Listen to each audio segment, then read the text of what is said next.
Diz assim a palavra do Senhor, Jonas capítulo 3, versículo 1. Veio a palavra do Senhor uma segunda vez a Jonas, dizendo: Dispõe-te, vai à grande cidade de Nínive e proclama contra ela a mensagem que eu te digo.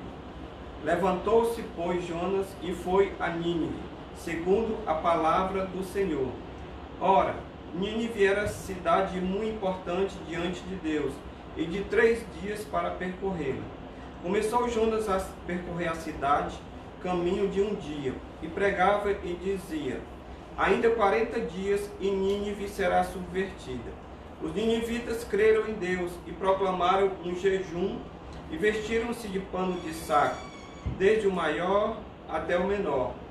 Chegou esta notícia ao rei de Nínive. Ele levantou-se do seu trono, tirou de si as vestes reais, cobriu-se de pano de saco e assentou-se sobre a cinza.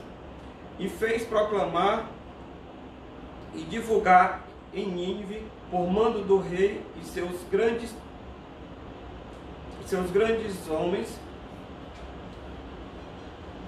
nem homens, nem animais, nem bois, nem ovelhas, provém coisa alguma, nem os levem ao pasto, nem bebam água, mas sejam cobertos de pano de saco, tanto os homens como os animais, e clamarão fortemente a Deus, e se converterão cada um do seu mau caminho, e da violência que há nas suas mãos.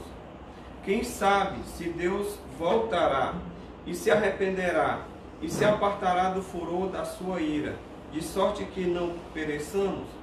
Viu Deus o que fizeram, como se converteram do seu mau caminho. E Deus se arrependeu do mal que tinha dito que lhes faria, e não o fez.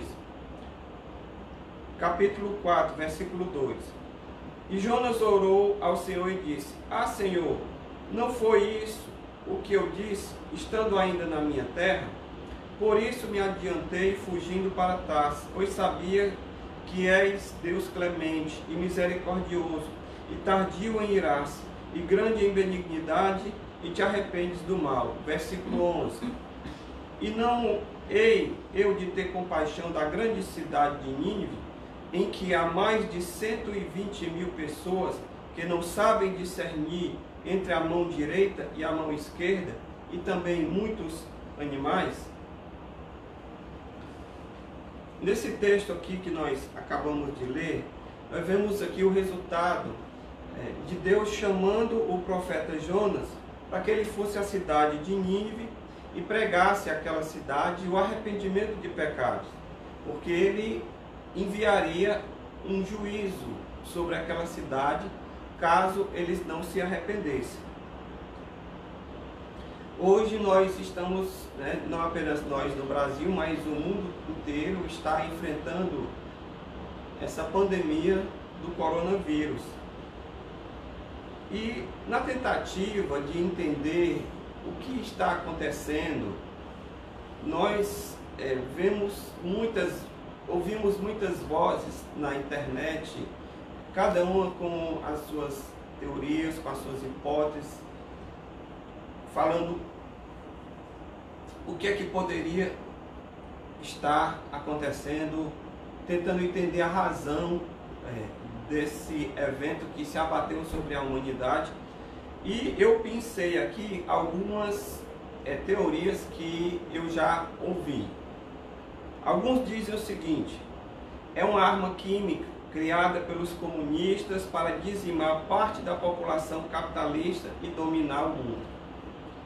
Há outros que dizem: não, na verdade, ela é fruto da falta de higiene de parte da população da China, a qual ainda tem hábitos alimentares incomuns, como comer cobras, escorpiões, morcegos, etc.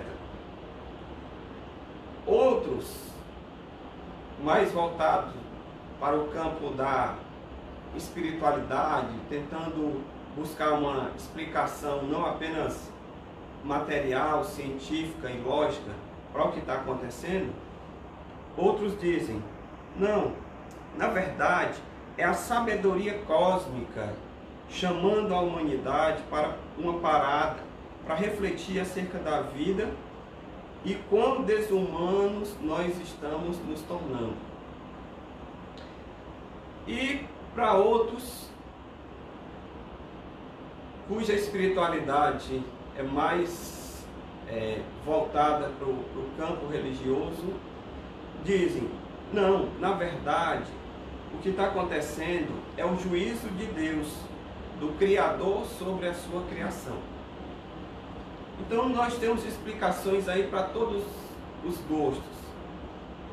Mas independente do que nós acreditamos ou deixamos de acreditar, ou nessas hipóteses que eu acabei de mencionar, ou em outras que você talvez já tenha tomado conhecimento, o fato é que quando nós olhamos para o mundo moderno, quando nós olhamos o atual procedimento da humanidade, quando nós contemplamos o nosso sistema de valores atuais, à luz da Bíblia Sagrada, quando nós confrontamos a nossa realidade, a forma como a gente está vivendo no mundo, a forma como a gente está procedendo, e a forma que a Bíblia nos preconiza, que a Bíblia nos orienta, a gente vê que há um distanciamento muito grande, né, entre aquilo que a gente vê como deve ser vivida a vida e a forma como nós estamos vivendo. E aí, dentro dessa disparidade de valores, de comportamentos, nós poderíamos enquadrar essa situação que nós estamos vivendo facilmente na situação descrita, por exemplo, pelo apóstolo Paulo, lá em Romanos, no capítulo 1, no versículo 18. Veja o que é que o apóstolo Paulo, no início da igreja cristã, o que é que ele fala na sua carta aos Romanos, no capítulo 1, versículo 18. Ele diz o seguinte: a ira de Deus se revela do céu contra toda a impiedade e perversão dos homens, que detêm a verdade pela injustiça. No versículo 20, no final, ele disse: tais homens são por isso indesculpáveis. Versículo 21. Porquanto, tendo conhecimento de Deus, não o glorificaram como Deus, nem lhe deram graças, antes se tornaram nulos em seus próprios raciocínios, obscurecendo-se-lhes o coração insensato. Inculcando-se por sábios, tornaram-se loucos. Versículo 25. Pois eles mudaram a verdade de Deus em mentira, adorando e servindo a criatura em lugar do Criador, o qual é bendito eternamente. Portanto, nós vemos aqui o apóstolo Paulo dizendo que essa atitude da criação, do ser humano, especificamente, de desprezo em relação ao Criador, a Deus o Criador e à sua vontade, ela obrigatoriamente acaba por atrair o juízo divino sobre aqueles que assim procedem.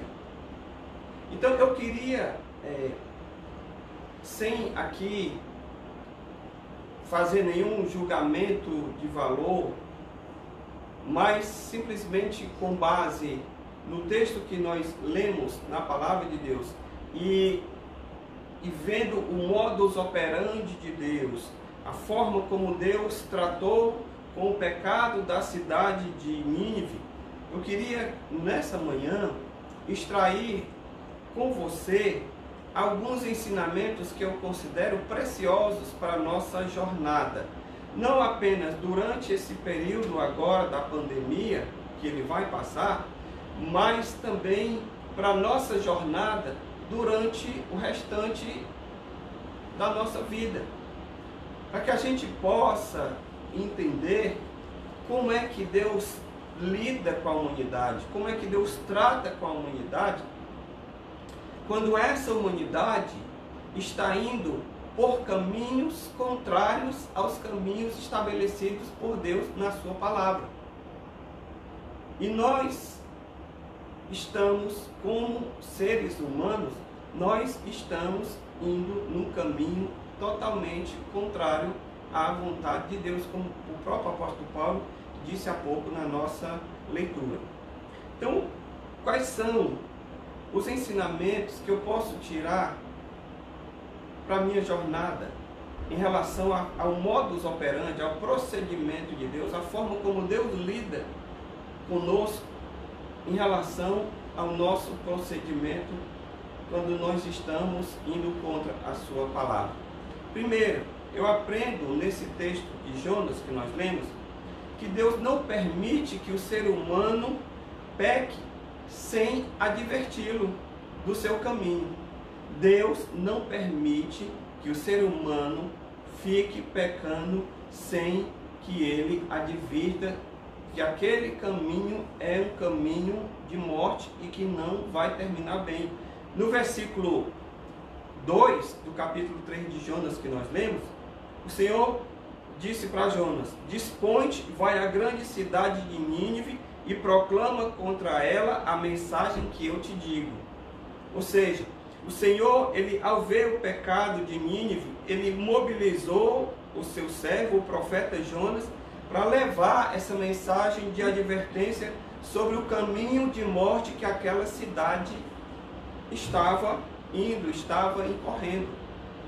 Nós temos na Bíblia Sagrada alguns outros exemplos em que Deus, ele adverte a pessoa que está no caminho errado para que ela se arrependa, para que ela volte atrás. Nós temos, por exemplo, o exemplo de Davi. Davi estava no caminho errado, Davi estava pecando, e o Senhor levantou o profeta Samuel para confrontar o erro de Davi, para advertir acerca daquele erro. Nós temos, por exemplo, a história de Ló, que estava vivendo numa cidade chamada, que haviam duas cidades, Sodoma e Gomorra, e Ló estava vivendo nessa cidade de Sodoma, e o Senhor enviou os seus anjos àquela cidade para advertir, para mostrar, para tirar Ló daquele caminho, porque o povo daquela cidade não se arrependia dos seus caminhos. O próprio Deus usou, por exemplo, Noé, enquanto estava construindo a arca, Noé, durante muitos anos, a Bíblia Sagrada diz que ele ficava pregando o arrependimento. E o que é que a Bíblia diz? A Bíblia diz que as pessoas continuaram vivendo as suas vidas normalmente. A Bíblia até usa a expressão que eles casavam-se e davam-se em casamento, até que a arca se fechou, veio o dilúvio e acabou com a vida de todos. Mas antes disso, Noé foi usado durante vários anos para pregar e ninguém deu crédito, ninguém se converteu. Então, Deus, quando vai fazer algo, ele sempre adverte. Por quê? Porque o propósito de Deus não é simplesmente castigar ou destruir, mas o propósito de Deus é nos chamar para o caminho, para as veredas antigas, para os caminhos retos na sua presença. Segundo ensinamento que eu aprendo aqui nesse texto de Jonas, é que Deus usa os meios que lhe apraz para transmitir a sua mensagem. Deus, ele não está preso a um único modus operandi. Deus não está preso a um único veículo, a um único meio de transmitir a sua mensagem. No versículo 3, diz assim: levantou-se, pois, Jonas e foi a Nínive segundo a palavra do Senhor. Nessa ocasião aqui, Deus usou um ser humano, o profeta Jonas, para proclamar a sua mensagem. Mas quando a gente lê a Bíblia Sagrada, a gente vê em várias outras ocasiões Deus usando outras formas de transmitir a mensagem, de advertir. Nós vemos na Bíblia Sagrada Deus usando anjos para transmitir a sua mensagem. O anjo foi falar, por exemplo, para José, e orientar para ele pudesse sair quando a vida de Jesus estava correndo risco e ele foi se refugiar no Egito. Nós vemos, por exemplo, Deus usando até animais. A jumenta que falou com Balaão, que não estava percebendo o caminho que ele estava incorrendo, e Deus usou até da jumenta para falar com Balaão. Deus usa eventos naturais e sobrenaturais. Por exemplo, o que eu falei há pouco, na destruição de Sodoma, Deus usou um evento sobrenatural, que caíram chuva de meteoros sobre aquela cidade foi destruída pelo fogo. Então Deus, ele sempre está usando do instrumento que lhe apraz, que é da sua vontade, para transmitir. Então, já que Deus tem essas inúmeras formas de agir e de falar conosco e de transmitir a sua mensagem, o que é que nós precisamos então ficar atentos? Ao que nós precisamos ficar atentos? Eu entendo que nós precisamos ficar atentos a dois aspectos com relação ao modo de Deus de agir. Primeiro, que Deus pode estar usando alguém para nos advertir acerca do nosso caminho equivocado. Deus pode usar uma pessoa, Deus pode usar uma mensagem, um texto, Deus usa a sua palavra, preferencialmente a sua palavra. Deus pode usar qualquer meio, contanto que ele faça chegar aquela mensagem a nós. Então, que nós possamos ficar atentos a perceber, fazermos a leitura da realidade do nosso momento, para entendermos e discernirmos a voz de Deus em meio a tantas vozes. Que nós possamos nos abstrair um pouco dessa questão política que está muito vigente nos nossos dias, essa discussão nas redes sociais, nos grupos de WhatsApp, no Facebook e no Instagram e diversas outras redes sociais. Então, que nós possamos nos abstrair um pouco disso para tentar entender o que é que Deus está querendo falar conosco. Senhor, o que é que o Senhor está querendo transmitir? O que é que o Senhor está querendo usar para falar conosco? E o segundo aspecto dessa questão, o primeiro é de que Deus pode estar usando alguém ou alguma forma para nos falar dentro da sua multiforme sabedoria. E o segundo aspecto é que Deus pode também estar querendo nos usar para falar para alguém, para transmitir uma mensagem para alguém, para falar do amor de Deus para alguém, para transmitir a verdade da palavra de Deus a alguém. E o que nós estamos fazendo agora, nesse exato momento, através dessa transmissão, é exatamente isso. É tentando ser uma voz usada por Deus para falar para a nossa geração, para falar para você que está nos escutando, sobre a necessidade de nós nos voltarmos para Deus. Nesse tempo em que os valores, nesse tempo em que as crenças, aquelas coisas que nos dão e que nos davam segurança, uma suposta segurança, que você possa rever seus conceitos e valores e confrontar os seus conceitos e valores com os conceitos e valores da palavra de Deus, para verificar se você não estaria sendo mais um no meio dessa multidão que tem desprezado a Deus, que tem desconsiderado a vontade de Deus, que tem ignorado a Deus e sequer se volta para o Senhor para saber o que é que o Senhor tem a falar para a sua vida. Talvez você esteja entre aqueles que se acham dono do seu nariz, que sabe tudo, que é de maior, que é vacinado. Eu já sei tudo, não preciso de ninguém para me dar ordens, para me falar nada. E que talvez por isso você esteja vivendo fora dos valores da palavra de Deus. Então é o tempo de você tentar ouvir a voz de Deus. Volte-se, recolha-se e entre num período de mais introspecção, Porque se você se voltar para Deus, você vai ouvir a voz de Deus. O Senhor mesmo lhe diz na sua palavra: buscar-me-eis e me achareis, quando me buscardes de todo o vosso coração. O Senhor lhe diz que eu me deixarei achar por vós. Mas para isso é necessário que você entenda que Deus quer falar e Ele usa diversos instrumentos, mas que você precisa se voltar para Ele, para que você possa ouvir a voz e a mensagem dEle para a sua vida nesse momento. Qualquer que seja a situação, independente das teorias que nós falamos há pouco, uma coisa você pode ter certeza: Deus está no controle da situação. Ele age de modo soberano sobre a sua vida, sobre a minha vida. E Ele não perdeu o controle da situação. Cabe a você e a mim nos voltarmos para Ele e perguntarmos: Senhor, o que é que o Senhor quer falar comigo nesse tempo? Em terceiro lugar, o que é que eu aprendo nesse texto?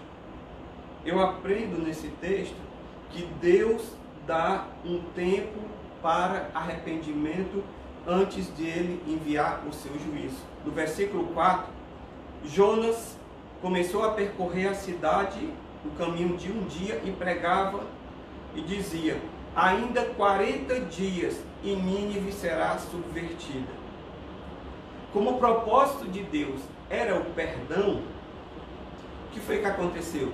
O Senhor Ele mandou o profeta Jonas ministrar para aquela cidade durante 40 dias. Deus dá um tempo para que a gente se corrija. Deus dá um tempo para que a gente se arrependa. Deus nos proporciona um período em que a gente possa olhar para a nossa vida, reconhecer os nossos erros e nos arrependermos dos nossos maus caminhos.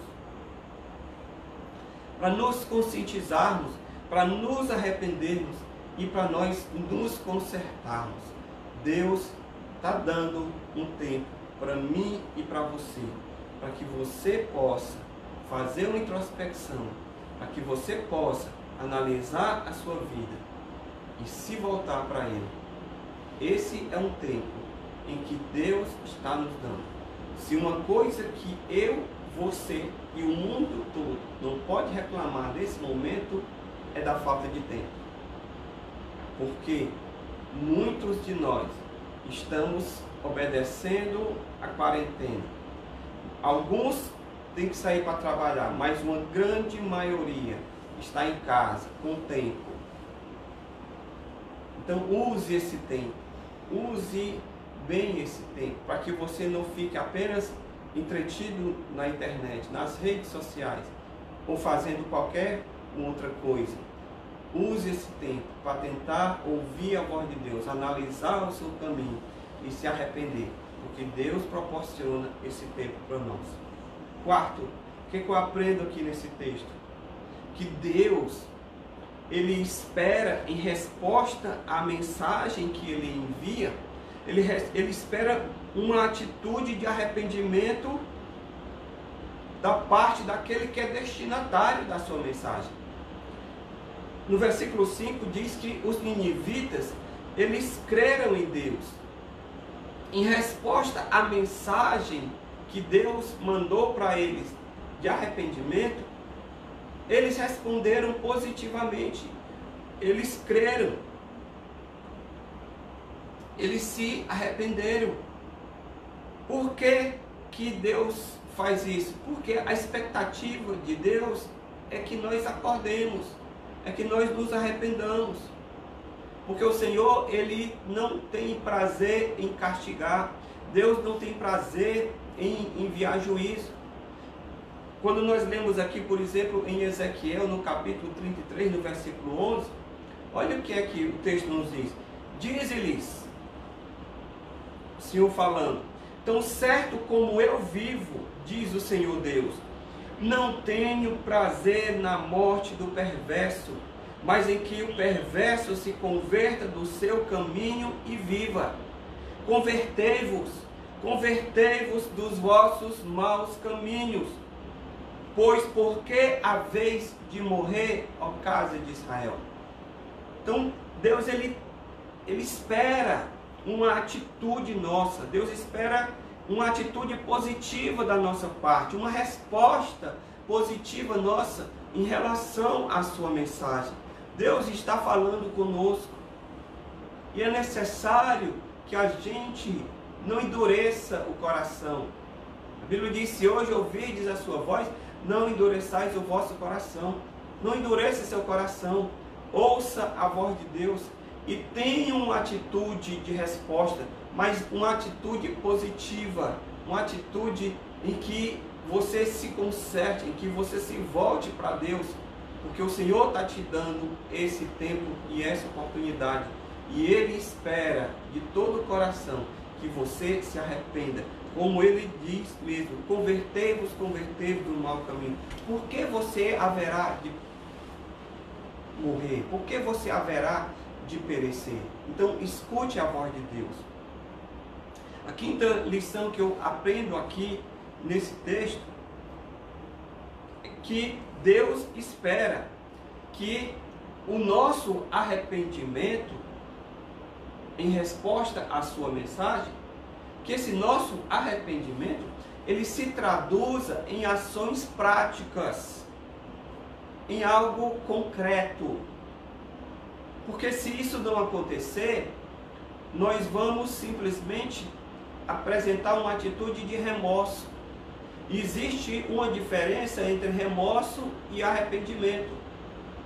O remorso, eu faço algo errado e aquilo pesa na minha consciência e eu fico mal por um tempo, eu me sinto desconfortável, mas passado aquilo ali, no corre-corre da vida, nas atividades do dia a dia, passado aquele momento, o que é que acontece? Eu sigo a minha vida no mesmo caminho, na mesma sequência, na mesma toada, e daqui a pouco eu estou fazendo as mesmas coisas. E o pior é que, à medida em que eu vou ficando surdo à voz de Deus, à voz da minha consciência, eu vou endurecendo o meu coração. E daqui a pouco eu me torno insensível e eu paro de escutar. Então, nem remorso eu vou ter mais. Quer ver um exemplo? Uma pessoa quando mata outra, na primeira pessoa que ela mata, ela se sente mal, ela sente palpitação, porque ela está tirando uma vida.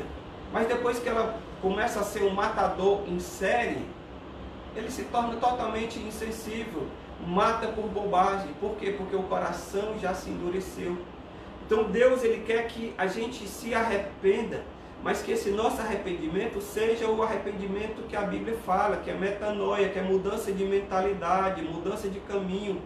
A diferença do remorso para o arrependimento é que no remorso eu continuo no mesmo caminho, enquanto que no arrependimento eu dou uma guinada, eu faço um giro de 180 graus e eu começo a caminhar numa direção oposta àquela que eu estava caminhando. Olha o que é que diz aqui no versículo 5 do texto. O que foi que aconteceu? Qual foi a resposta prática que os ninivitas tiveram em atenção, em resposta à mensagem de Deus? O versículo 5 do capítulo 3 de Jonas diz que eles proclamaram um jejum, vestiram-se de pano de saco, desde o maior até o menor. Na Bíblia, vestir-se de pano de saco é sinal de luto, porque quando você vai para uma festa, você veste uma roupa bonita, alinhada, porque você vai para um momento de celebração, de alegria. Vestir-se de pano de saco, saco de estopa, você está dizendo o seguinte: eu não estou preocupado com a minha aparência, eu não estou preocupado com beleza, com estética, porque o meu coração está triste, a minha alma está abatida, eu estou angustiado. Então uma pessoa, quando ela, por exemplo, está em depressão, a primeira coisa que acontece, ela para de se preocupar com a aparência dela. E o povo começou a se vestir de pano de saco, desde o maior até o menor, ou seja, todos indistintamente começaram a se arrepender, começaram a demonstrar de forma prática o seu arrependimento. Do versículo 6 diz que chegou essa notícia ao rei de Nínive, ele levantou-se do trono, tirou as suas vestes reais, as vestes do rei, de pompa, e ele cobriu-se de pano de saco e assentou-se sobre cinza. Ou seja, esse arrependimento veio desde a pessoa mais simples até o mandatário da nação, até aquele que era o rei, a maior autoridade, todos. E no versículo 8 diz: sejam cobertos. Isso o rei, depois de se vestir de pano de saco e se assentar sobre cinza, ele dá um decreto. E nesse decreto ele diz: sejam cobertos de pano de saco, tanto os homens quanto os animais. Até os animais o rei mandou vestir de pano de saco. E clamarão fortemente a Deus, e se converterão cada um do seu mau caminho e da violência que há em suas mãos. Então, essa é uma forma prática de demonstrar arrependimento. É abandonar os caminhos maus, abandonar os caminhos de violência, é se converter ao Senhor, é mudar o nosso coração, é deixar de amar as coisas dessa vida, de pactuar com os valores dessa vida, com os valores desse mundo, contrários aos valores da palavra de Deus, e se voltar para Deus. É você pegar e você deixar de se guiar pelos gurus de autoajuda, pelos coaches da vida, que estão mentindo para você. E aqui eu quero confrontar e dar uma mensagem e dizer: esses coaches estão fazendo um desserviço. Por quê? Porque eles estão lhe iludindo, dizendo que você pode todas as coisas, que você tem potencial, que você é isso, que você é aquilo, basta que você queira. E o coronavírus veio para mostrar que toda essa conversa de coach é balela. É balela, você não pode nada, você não é nada, você está aí agora na sua casa se precavendo de um vírus mortal. Então você precisa entender, você precisa se arrepender. Nós, como humanidade, precisamos entender a nossa fragilidade. Nós precisamos entender que Deus está nos dando uma oportunidade de nós nos voltarmos para Ele, nos voltarmos dos nossos maus caminhos e clamarmos fortemente a Deus e pedir misericórdia. Deus, tenha misericórdia das nossas vidas, porque nós não sabemos o que fazer. Nós estamos atordoados, a humanidade está atordoada. E é nesse momento que ela precisa de maneira prática demonstrar o seu arrependimento. A minha oração a Deus nessa manhã é que após essa pandemia passar, você não continue vivendo da mesma forma como você viveu até hoje, mas que você possa se voltar para Deus. Se você já considera Deus, você considere mais ainda. Que você já o ama, que o ame mais ainda.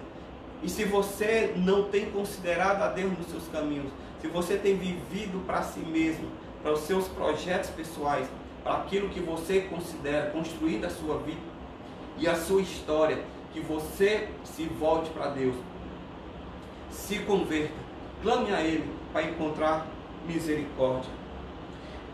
A fé demonstrada por esses ninivitas não foi simplesmente uma concordância intelectual à mensagem que eles ouviram, mas eles simplesmente não ouviram a mensagem de Jonas, deram de ombros e continuaram seguindo as suas vidas. Não, eles se arrependeram, eles mudaram o procedimento deles.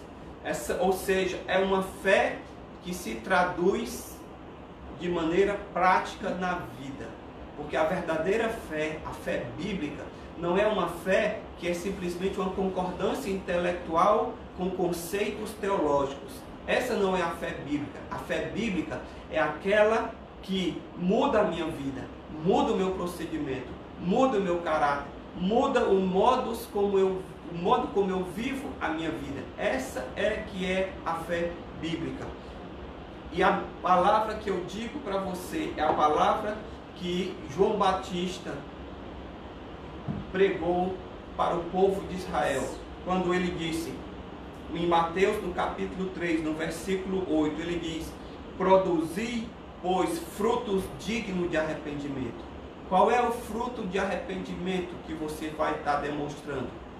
Qual é o fruto? O que é que vai ficar depois desse período? Qual é o fruto que a sua vida vai apresentar? O que é que vai mudar? O que é que vai acontecer na sua vida que você vai olhar e vai dizer: antes eu estava vivendo assim e agora eu estou vivendo dessa outra forma? Produza, meu querido, fruto digno de arrependimento, fruto que demonstre o seu arrependimento, para que você simplesmente não passe por essa experiência saindo do outro lado do mesmo jeito que você entrou. Em sexto lugar, o que é que eu aprendo nesse texto aqui? Eu aprendo que Deus, ele contempla as atitudes que demonstram o que se passa no nosso coração. Muitas vezes, Deus nos permite passar por circunstâncias para revelar o que está no nosso coração. Porque às vezes nós estamos tão cegos, tão desapercebidos, que nós não conseguimos nem perceber, nem nos olhar, nem olhar para nós mesmos, para perceber o tipo de vida que nós estamos vivendo, o tipo de valores que nós estamos vivendo, quais são os valores que estão guiando, ditando a nossa vida. No versículo 9, o rei disse: quem sabe se depois da gente fazer tudo isso, da gente se voltar para Deus, da gente se arrepender, quem sabe se Deus se arrependerá e se apartará do furor da sua ira, de sorte que não pereçamos. Ele começou a ver o seguinte: nós estávamos vivendo um caminho errado. Aquela situação provocou neles uma revelação, um entendimento. Em bom português, caiu a ficha. E Deus nos permite passar muitas vezes por essas situações de provação para que a ficha caia e a gente se volte para Deus para pedir e clamar a misericórdia de Deus. Quem sabe o Senhor não vai enviar o seu juízo sobre nós se nós nos arrependermos, para que a gente não pereça. Então, eu quero lhe dizer nessa manhã que o Senhor espera ver em nós um coração quebrantado. Deus espera ver em nós um coração contrito.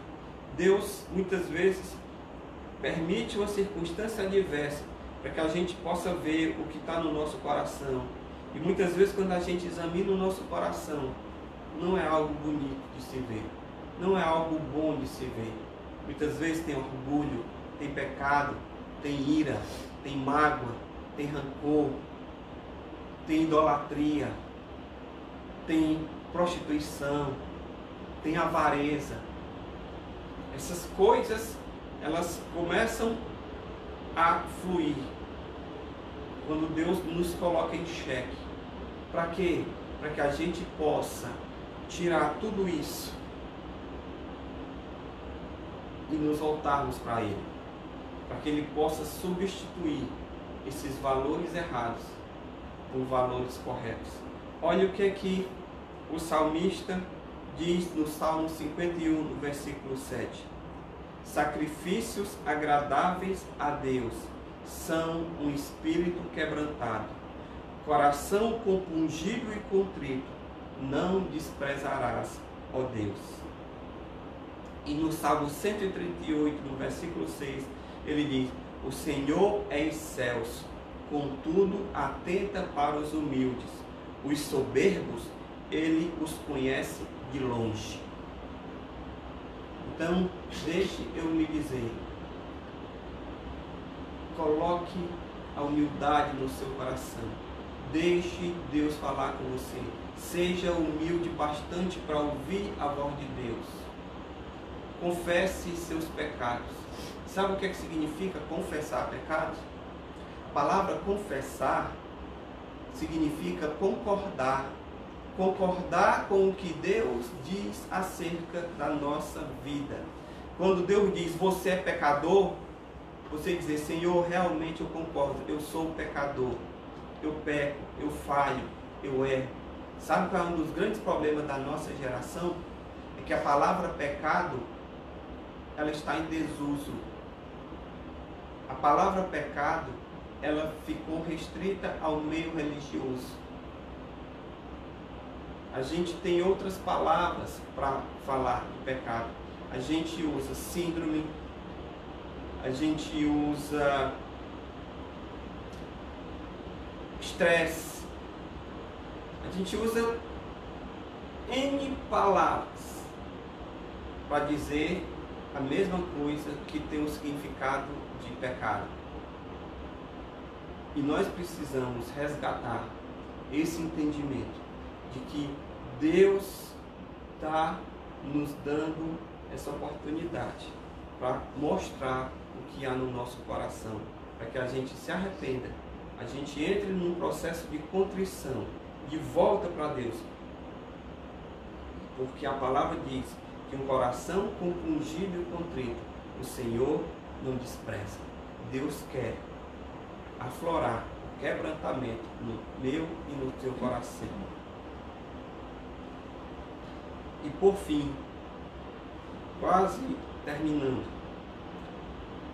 eu aprendo que Deus, ao contemplar o nosso arrependimento, Ele cancela a sua sentença de juízo sobre o pecado.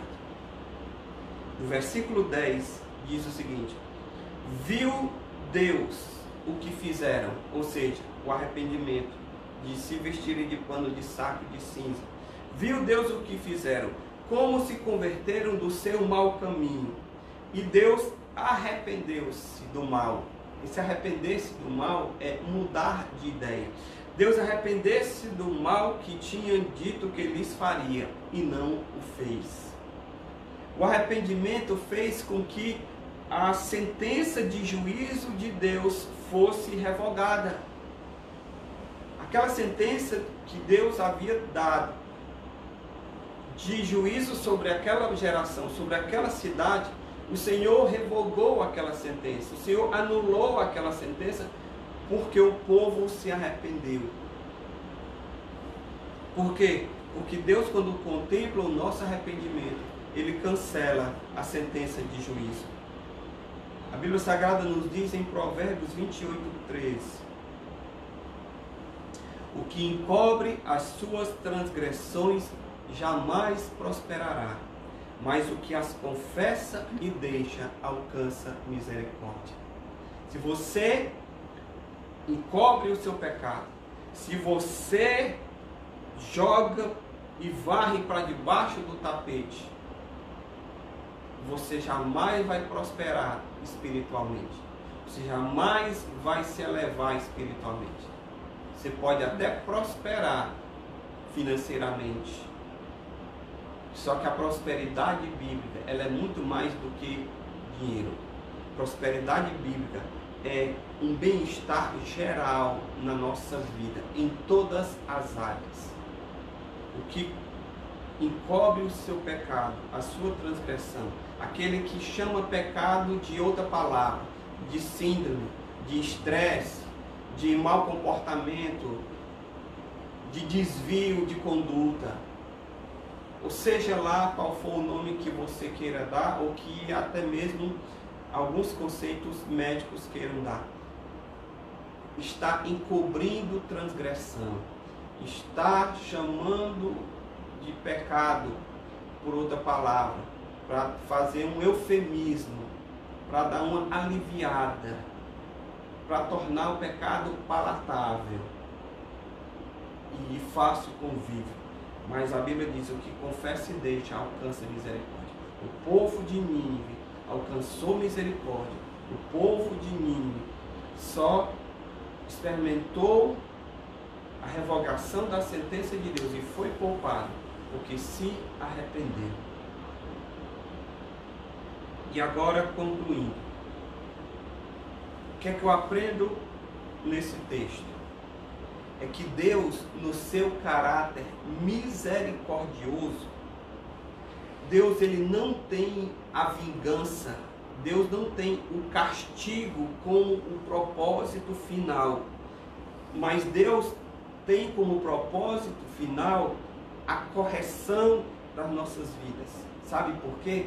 Porque Deus sabe da nossa ignorância espiritual.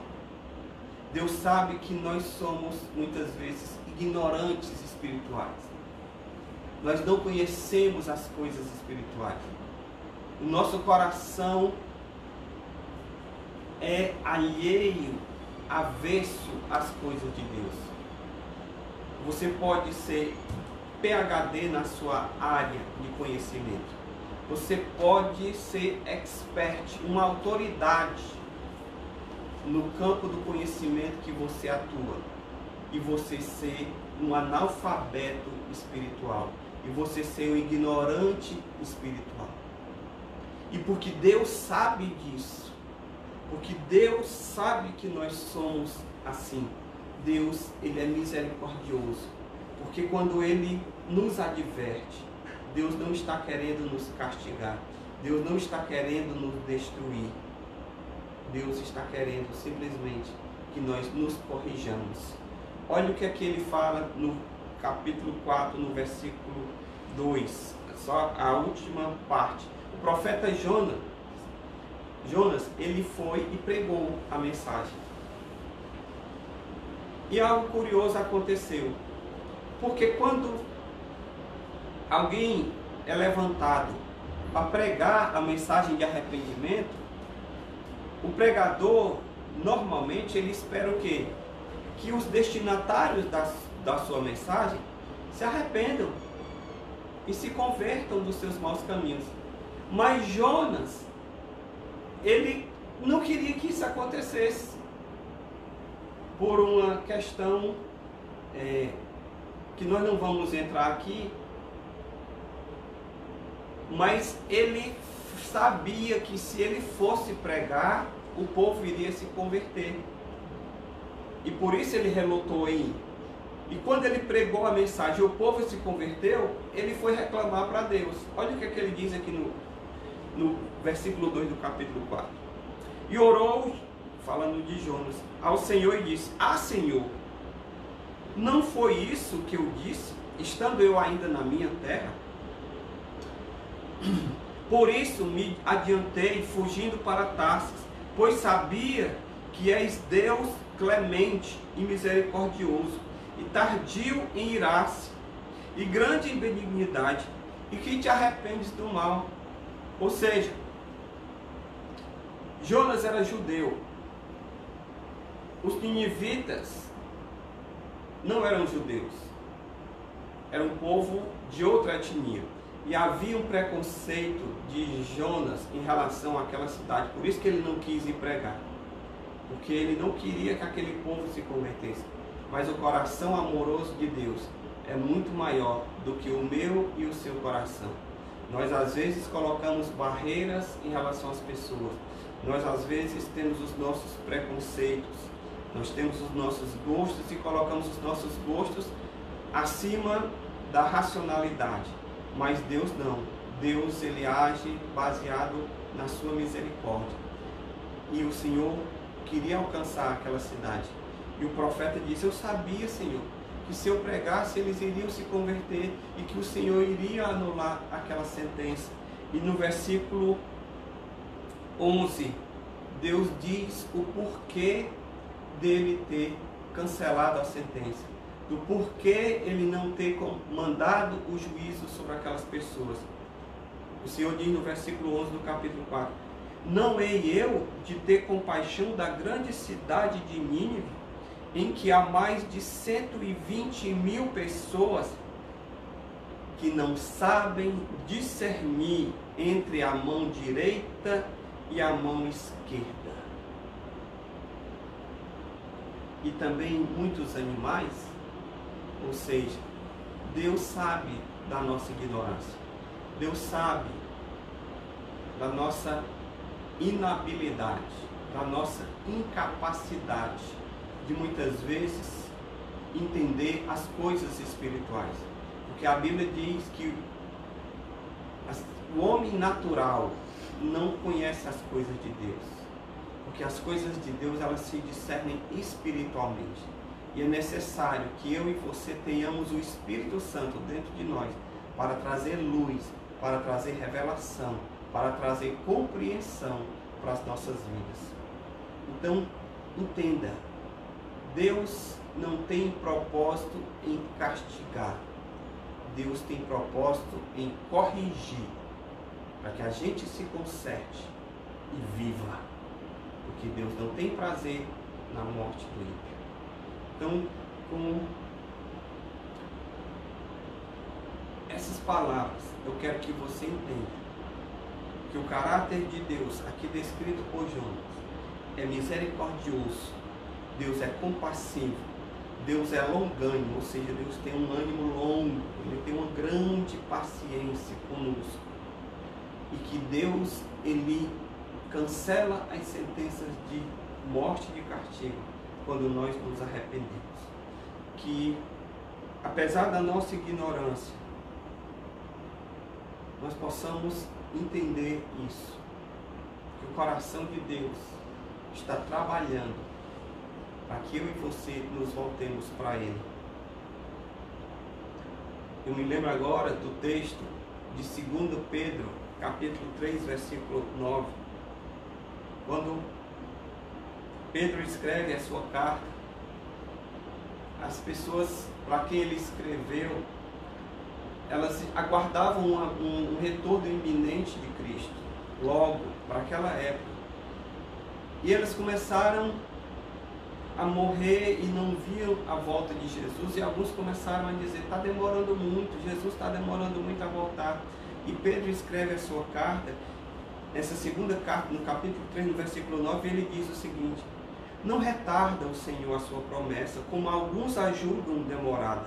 Pelo contrário, Ele é longânimo para convosco, não querendo que nenhum pereça, senão que todos cheguem ao arrependimento. Deus quer que eu e você cheguemos ao arrependimento. O ânimo dele está sendo longo, a paciência dele está esticada, para que eu e você possamos nos arrepender.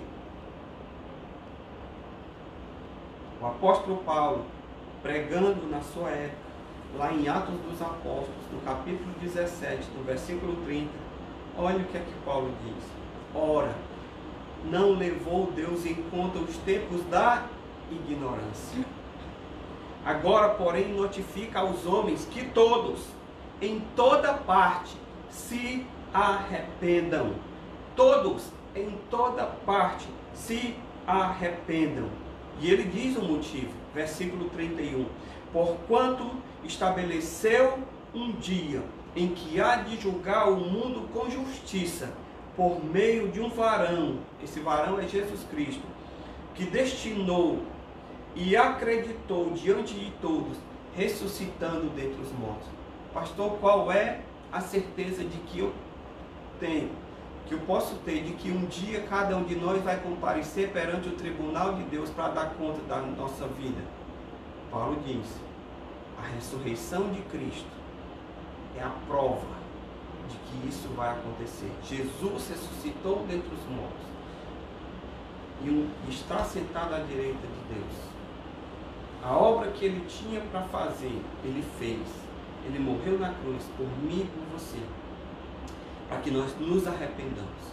Então, que nós possamos entender esse texto, olhar as verdades desse texto, para que do meio dessa pandemia nós possamos entender e discernir a voz de Deus para esse tempo, para os nossos dias, e assim nos voltarmos para Ele enquanto temos tempo.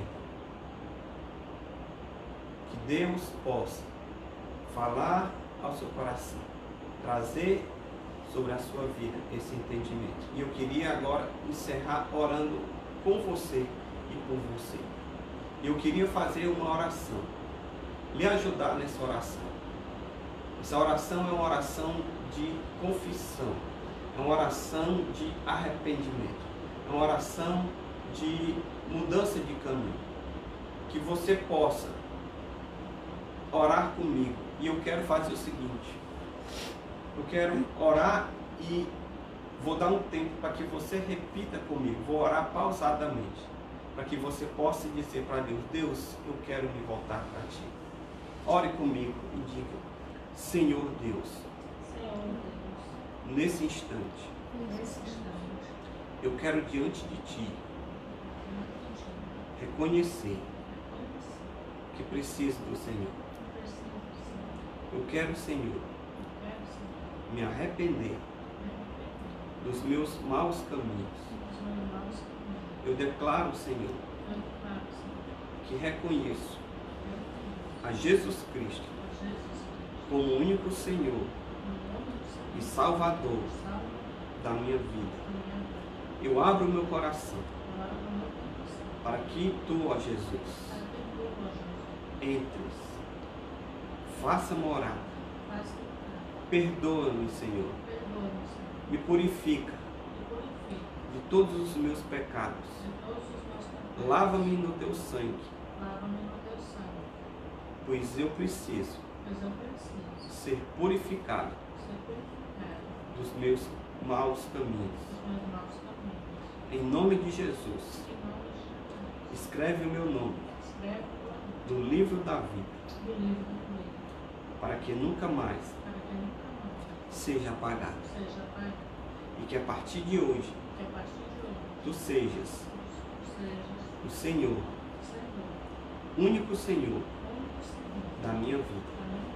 Eu entrego a Ti a minha vida, o meu destino, o meu futuro, os dias que terei sobre a face da terra.